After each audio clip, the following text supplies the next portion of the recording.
growing bilateral trade between the Bahamas and Canada, we sit down with the High Commissioner of our not-too-distant neighbors to the north to glean insight on plans for the future. And a titan defender of workers' rights and a pioneer in the labor movement has passed. Trade unions are mourning the death of the founding president of the BCPOU, Willamae Bridgewater. The Bahamas Tonight at 11 starts now.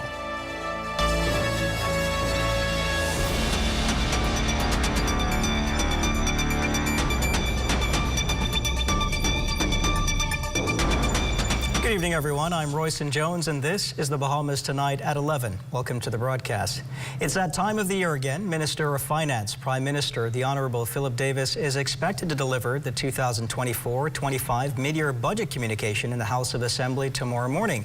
During the 2023-24 mid-year budget statement last March, the Prime Minister acknowledged that the mid-year budget affords his administration the opportunity to highlight for the Bahamian people the decisions his government has made during the first half of the fiscal year. Upgrades in national security, energy reform, family island development, education, and labor were some of the primary accomplishments made during the 2023-24 budget cycle.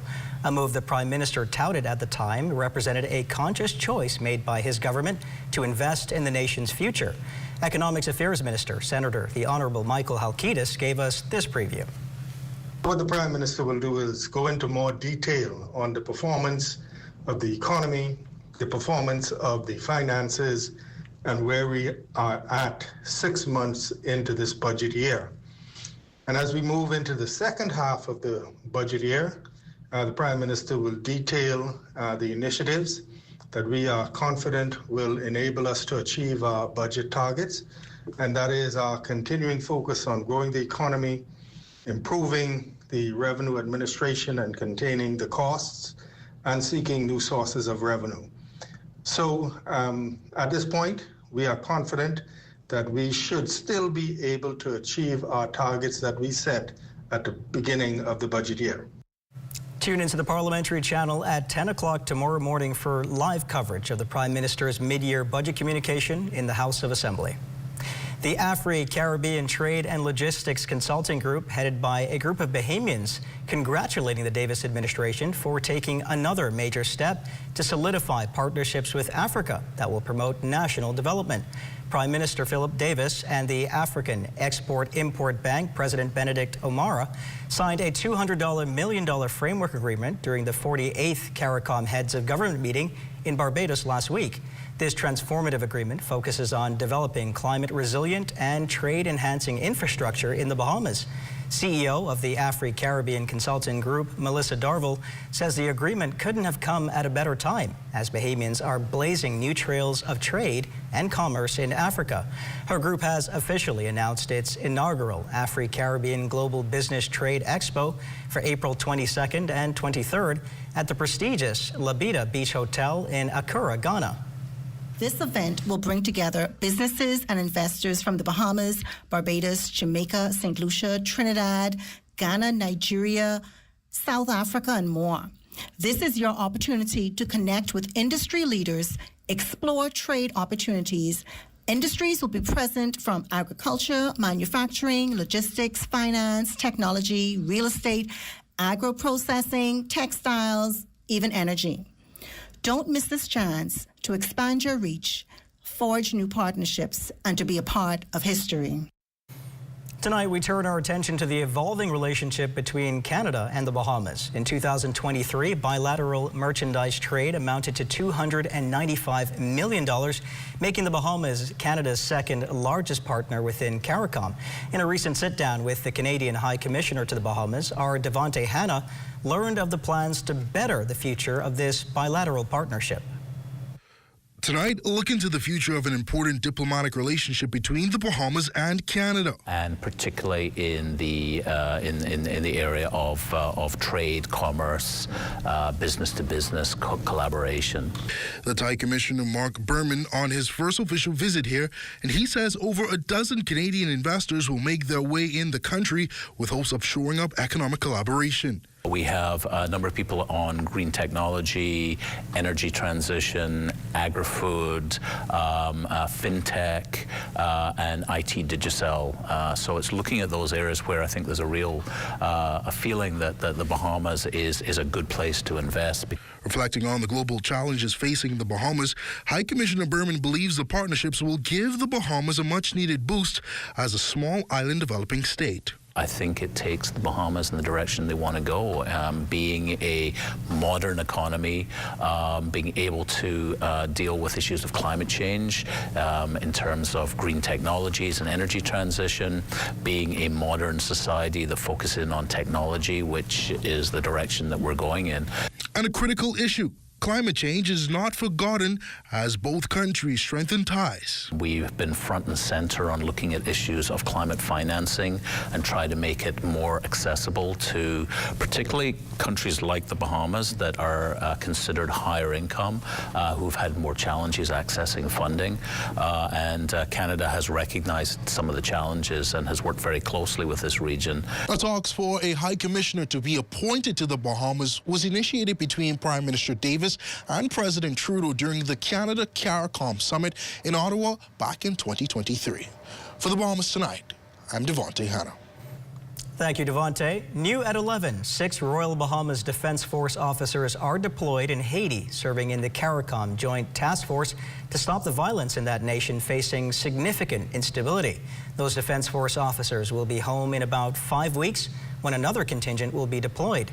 Royal Bahamas Defense Force Commodore Dr. Raymond King appeared on tonight's edition of The Rundown with Clint Watson and confirmed that the Defense Force officers are not on the ground in Haiti. They're embedded in the Maritime Communication Center. We look forward this week to have productive discussions with the force commander of the mission, as well as the commander of the Haitian National Police Coast Guard unit. So we look forward to some discussions this week before we move ahead with the second deployment of the 60-meter into Haiti.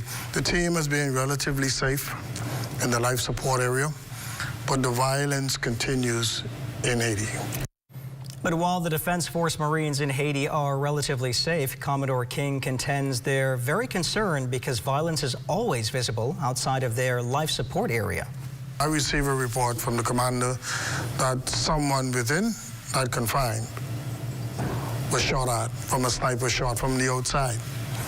And so even being in that life support area carries inherently a level of risk. I think the mission would have experienced its first fatality about 2 days ago. A Kenyan officer was shot in an operation. And you had, I think, a few Haitian National Police and members of their FAD unit, I think it was 3 of them, probably succumbed in operations today in Haiti. And so it's a real environment. The risk is real, and the need to be vigilant, alert, and everything you do. It's a serious business. Being in Haiti. Still to come, North Andros' foggy weather. You're watching the Bahamas Tonight at 11. More news in just a moment. Imagine a world where every brand knows your name and every store awaits your arrival. Elite shopping, travel where luxury is a lifestyle and every journey feels like home. Dine where every flavor is just for you, every table reserved, and every moment a taste of perfection. Make every big moment even bigger. Experience banking where wealth isn't just managed, it's maximized. Step into a world without limits. Commonwealth Bank, leader in personal banking services. Make this year your best year yet. Education is the key to success, and the University of the West Indies Global Campus Bahamas is your partner in success. Take a course that increases your value in a matter of weeks, or get that degree you've been dreaming of with convenient online learning. Visit us at global.uwi.edu/Bahamas, call 323-6593, or WhatsApp 456-6687 today. Blessings gonna find me.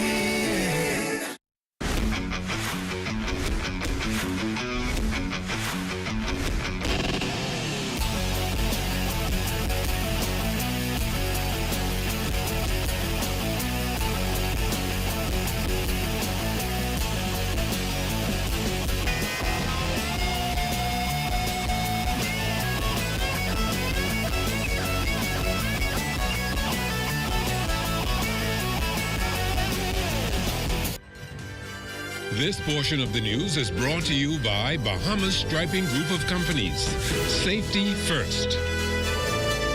Mother Nature particularly kind to the Bahamas last year. Though an extremely active hurricane season, the islands were spared from all 18 named storms, 11 hurricanes, and 5 major hurricanes in 2024.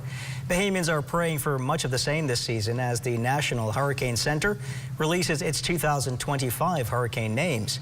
Making this year's cut is Andrea, Barry, Chantal, Dexter, which replaces Dorian that was retired following the 2019's mass devastation, Erin, Fernand, Gabriel, Umberto, Imelda, Jerry, Karen, Lorenza, Melissa, Nestor, Olga, Pablo, Rebecca, Sebastian, Tanya, Van, and Wendy. Experts warn that while there's still a few months before the season starts, it's not too early to start preparing. This advice from North Andros residents: drive carefully as the island is experiencing heavy fog. Here's a caution from Family Island Administrator for the North Andros, Beverly Larimore. We would like to advise residents, especially motorists that live in pine forest areas, to be careful on the road, especially early mornings when driving vehicles, to watch out for pedestrians, as there are always continuous thick fog on the roadways early morning. This can be very dangerous if not cautious when driving, as sometimes visibility is near zero. In a grand display of Bahamian culture and hospitality, 43 Hyatt, America's owners, were welcomed to Government House for a distinguished visit with the Governor General, Her Excellency, the Most Honorable Dame Cynthia Pratt. The visit was marked by a series of formal events, providing guests with a unique opportunity to experience the rich traditions of the Bahamas. The Hyatt owners were also given the opportunity to engage in an intimate conversation with the Governor General, providing the hoteliers with a deeper understanding of the Bahamas' rich history, culture, and its commitment to excellence in hospitality. The Governor General expressed her gratitude for the visit and reiterated the Bahamas' commitment to offering exceptional hospitality and unique cultural experiences to visitors from all over the world.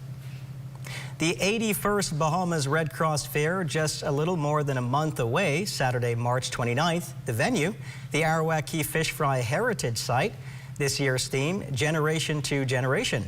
Bahamas Red Cross President Edison Sumner assures the public that proceeds will continue to go towards helping the most vulnerable in our communities. We would like to see a net return of at least $150,000, right? And much more than that if we can raise a lot more. I think we'll do better this year than we've done in previous years because we are planning for it. I think that we will attract a lot more people than we had last year because we were up against a very stiff competition last year with people having to travel to regattas and homecomings and the rest of it. So we were very careful this year to plan this event when there was nothing else like that happening that will interfere with our support base for the fair. Heart Month is coming to a close, but in no way does this mean our concern should. An expert cardiologist explains why the heart is one of the most important life-sustaining organs. Here's this week's edition of Health Matters with our Daniel Dean. If you're not preventing it, you're promoting it. A short and sweet message by cardiologist Dr. Conville Brown, applicable to any bad habit one willingly fosters. The heart enables the flow of blood to every cell, tissue, and organ, including the brain, making it one of, if not the most important organ in the body. So when we get amputations, it's not just because of diabetes, it's because the diabetes contributes to the blood vessels getting blocked off. And then the feet don't get blood flow, and you have to snip off the toes, and then the top of the foot, then the above the ankle, then below the knee, and then above the knee, and before you know it, you're walking around on crutches, if you're lucky. Brown, an expert in the field of cardiology for decades, says there's not much that can't be prevented with a healthy lifestyle, stressing the importance of running away from the foods and habits that do not serve the body and disrupt its functions. With Health Matters for the Bahamas tonight, I'm Danielle Dean. Trade unions around the country are in mourning following the death of a respected employee, advocate, and founder of the Bahamas Communications and Public Officers Union, Minister Willamae Bridgewater. Bridgewater dedicated her life to defending workers' rights and shaping generations of trade unionists in the Bahamas.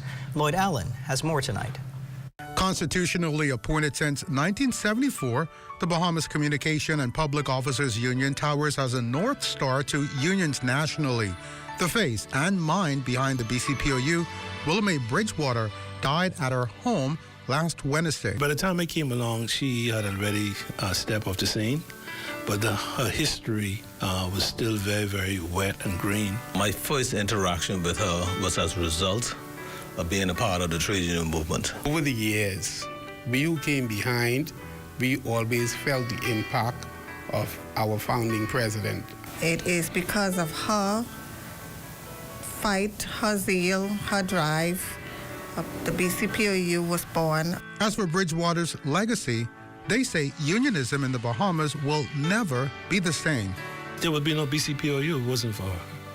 And my notoriety came as a result of, I was just a humble person coming from North Andros and joining BTC as a technician. And being able to speak in forums such as the meetings and stuff like that, and have my peers ask me to represent them. But because of her, the BCPOU was born. For me personally, I owe a debt of gratitude, because everything that happened to me subsequent to me being involved in the union is a result of me getting involved in the trade union movement. When I sat in the chair as president, I operated under those same principles that Ms. Bridgewater left for us. And so that is something that I left for those persons who came up behind me. I was so overjoyed that I literally had that legend in the trade union movement to install me as president. Now, according to Pastor Gailey Swan of the Church of God of Prophecy, Prophecy Way, East Street, Minister Bridgewater sat in this very pew right here up to about 3 months ago before taking ill. And while her soul has moved on, those who know her well say her legacy of solidarity forever will continue to live on in this place and beyond. For the Bahamas Tonight, I'm Lloyd Allen. Thank you, Lloyd. The first meeting of the BCPOU was held at her home in Ridgeland Park. Stay tuned. Amajal Knowles has a look at what's coming up in sports tonight. Tabernacle and CI Gibson in an overtime thriller at last night's Hugh Campbell Championship game. Details of that story and more coming up in sports. We're here at the Nassau Village Community Center project, where over the past 17 months, we've hired over 20 Bahamian subcontractors to bring this beautiful project to fruition. I've been living in Nassau Village for more than 19 years, and to see a project like this bring great joy and pride to me. This state-of-the-art multi-purpose community center will serve as a crime-fighting initiative in the community. Also help with the education of our kids in this community and a hurricane shelter. Yeah, and it also shows what we as Bahamians can achieve when we work hand in hand with each other. We have the technical know-how, and we can pretty much deliver on any project here in the Bahamas or in the world. Bahamas Striping, a Bahamian company, they prove that they believe in Bahamians. Based on the outcome of this project, I don't think they're disappointed in giving a small person an opportunity to do a job such as this. The more opportunity they get, the more opportunity we will get. If you look around and see the work done so far, it just shows what we as Bahamians can do. This is the Caribbean, a region known for its stunning beauty and vibrant culture, but also for being among the most vulnerable to the impacts of a changing climate. 2024 is predicted to be a year of climate extremes, a hyperactive Atlantic hurricane season, and early onset of an intense heat season. When you combine humidity and heat, that is where our bodies get stressed very easily. That is not just human bodies, that is also most living beings, whether it's crops that farmers grow, livestock, whether that is the environment. Heat is becoming dangerous. The impacts of climate change and climate variability on the Caribbean are becoming increasingly severe. Basically, the entire Caribbean will be in its wet season until early August. And during that time, whereas in the Eastern Caribbean, you get more a progressive increase in the shower activity, in a regular year. This year it might be faster, it might be more intense, it might be more explosive showers. What we're seeing is 23 to 29 storms over the year as a whole, but for the second half of the hurricane season, is gonna be a little bit more active than we're used to, with double the amount of storms that we usually get between September and November. By staying up to date about climate information specific to your country, we can prepare and protect our communities, our livelihoods, and the environment.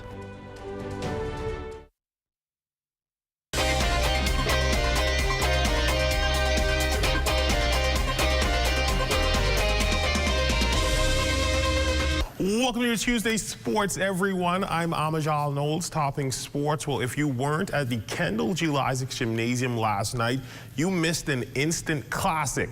The Tabernacle Baptist Falcons and the Sky Gibson Rattlers in an overtime thriller in the 41st Hugh Campbell Tournament Championship game.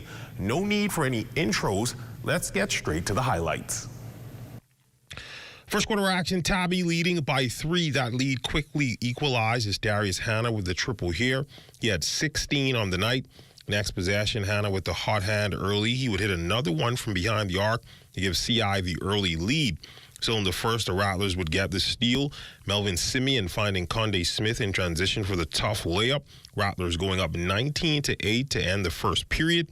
Second quarter, Tayshaun Butler attacking in transition, making the tough layup to give CI a 17-point advantage, their biggest lead of the night. To the second half, where the pendulum would swing in favor of the Falcons. Gianno Murray with a tough floater in the lane here for 2 of his 16 points. Still in the third, Tabby getting the steal. Anthony Missick would find Claudius Burrows in transition for the two-handed flush. Falcons cut the lead to 9. Tabby within 2 outlet passes. Burrows finds Missick in transition. He would miss the layup, with the cleanup man Dylan Morris with the putback to tie things up at 38 apiece.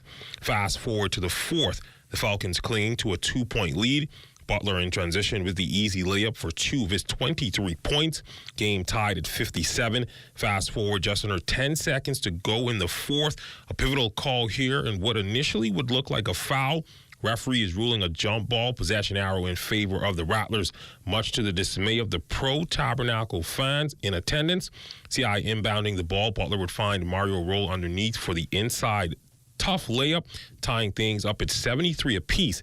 Tabby with an opportunity to win at the buzzer, but the final attempt from Claudius Burrows is no good, and we have free basketball. In overtime, Tabby still clinging to a 1-point lead.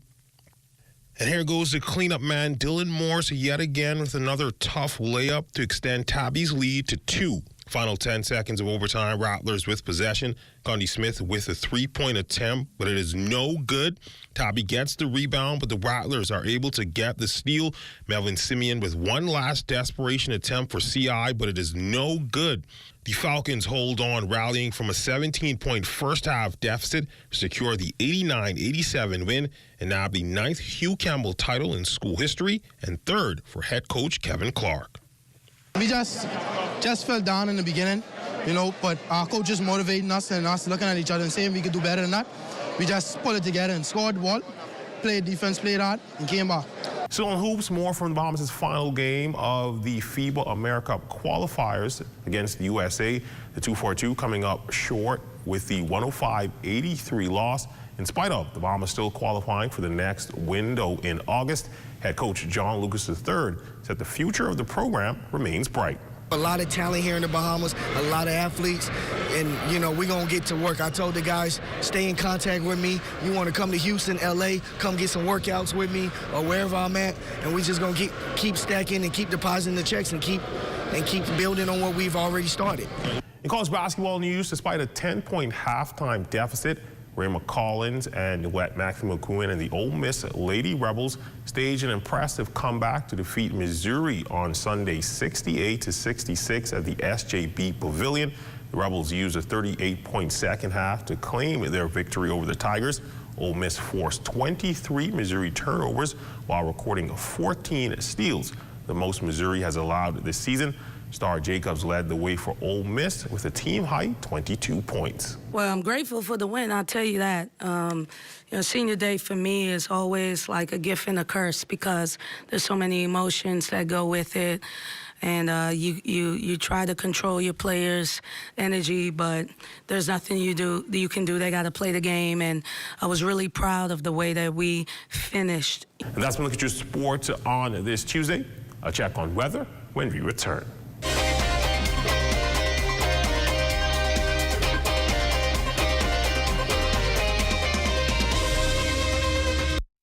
Here at Immigration Care Service, you can trust us, especially if you have experienced issues or problems with the U.S. immigration at the borders. We'll do our best to provide options and solutions to immigration roadblocks, so travelers can continue visiting the U.S. and residents can continue living their lives in the U.S. without worries. The best part? Our services are affordable and accessible. Take the mystery, confusion, and fear out of your immigration concerns. Contact Immigration Care Service today. Hey, y'all, what's up? Hey, what's that? What y'all getting? Listen, I've been waiting to march down some logs here. Hi, I'm Matthew. I will be you guys waited today. Can I take your order? Oh, I've been chewing stuff for some grouper tread.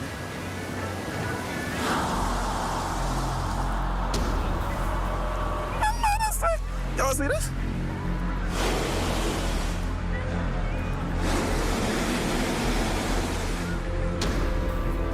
See, this ain't gonna work. Where the fish gone, though? But how though? Don't leave our children with no fish in their future. Protect our sea. Protect our way of life. Protect the Bahamas. To learn how you can help, find us on Facebook at Bahamas Protected. See the future.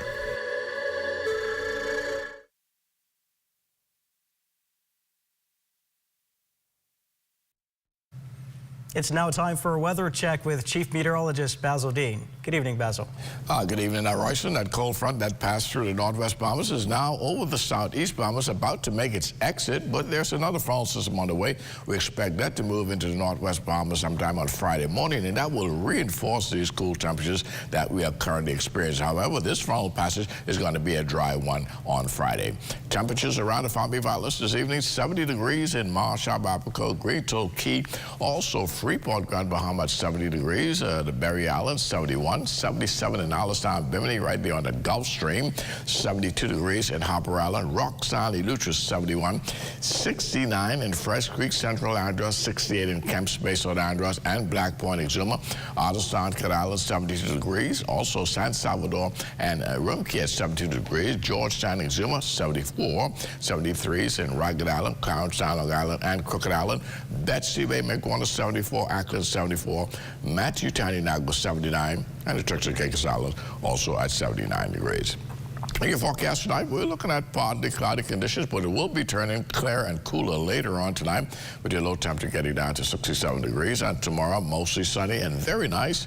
High temperature, 79 degrees. And your extended weather forecast, beautiful weather shaping up. Frontal system comes in on Friday morning. As we said, it's going to be a dry passage, so not any showers associated with that. But we will notice a change in temperatures. Those temperatures will be sinking back into the 60s during the nighttime, and we'll get about at 64 degrees, even perhaps lower if we break that cloud cover on Sunday. That will be the coldest day of this coming week. And that mostly sunny skies. That will continue right into the early and middle part of next week. Royston. Thank you, Basil. We couldn't ask for more perfect weather. Well, that does it for the Bahamas tonight at 11. Thank you for continuing to make ZNS your first choice for news and information. Only the sun covers the Bahamas better than ZNS. Thank you for watching, and good night.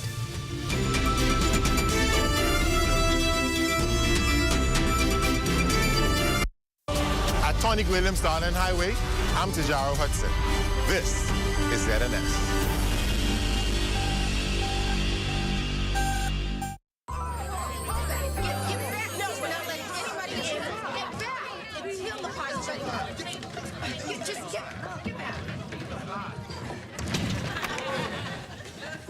Jamie, you could have at least helped me. I mean, didn't you see I in an awkward position? Oh, I missed that. I would have liked to sing that position, but what kind of position was it? Hey, lady, how long do I have to wait for my pie? Hey, look here, Mr. Lee. You're going to get your pies, man. As soon as the pies are ready and everything, we'll get you a slice. Damn, man.